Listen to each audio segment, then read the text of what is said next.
Kahapon, nagkaroon ng minor phreatomagmatic eruption sa main crater ng Bulkang Taal. Ito ay pagsabog dahil sa interaksyon ng magma at tubig sa ilalim ng bulkan. Ayon sa PHIVOLCS, nagbuga ang bulkan ng makapal na plume o usok na umabot sa lagpas 1 kilometro ang taas. Kanina, may pagsabog muli sa main crater. Ang minor phreatic eruption o pagbuga ng usok dahil sa kumukulong tubig sa ilalim kaninang mag-aalas 3 ng madaling araw. Nasundan ng 2 minor phreatomagmatic eruption kaninang pasado alas 8 ng umaga. Hanggang lagpas 2 kilometro ang taas ng plumes sa mga pagsabog kanina. Wala naman, wala nga tayong na-report na nakarating yung abo sa mga communities. Although ang nakarating sa atin ay may sulfuric smell sa may bandang Laurel, which is on the western side. Pero wala namang dapat ipangamba. Permanent danger zone ang Volcano Island kaya bawal pasukin. Malaki yan! Putok nga yan! Ang mga pagsabog ng Taal, ikinagulat ng mga taga-Agoncillo, Batangas. Sana wag ito masundan, sana ganito laang.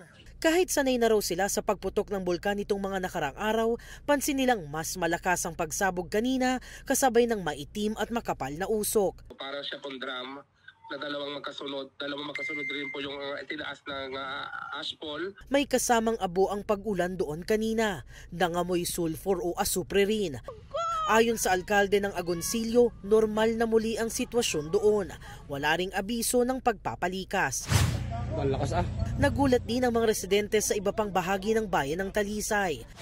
Tanaw rin ang makapal at maitim na usok sa Alitagtag, sa Balete, pati na sa Tagaytay City sa Cavite, kung saan tila inabangan talaga ng mga namasyal ang tanawin ng bulkan. Parang paulit-ulit naman siya nangyayari.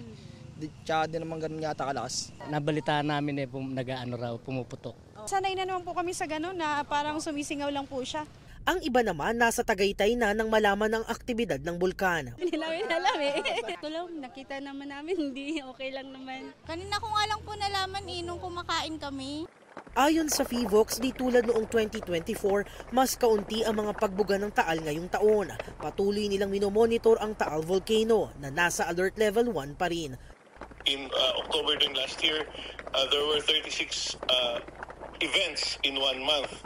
So ito, actually kung titingnan natin yung number of events starting this year, until now, mas konti ngayon kaysa last year.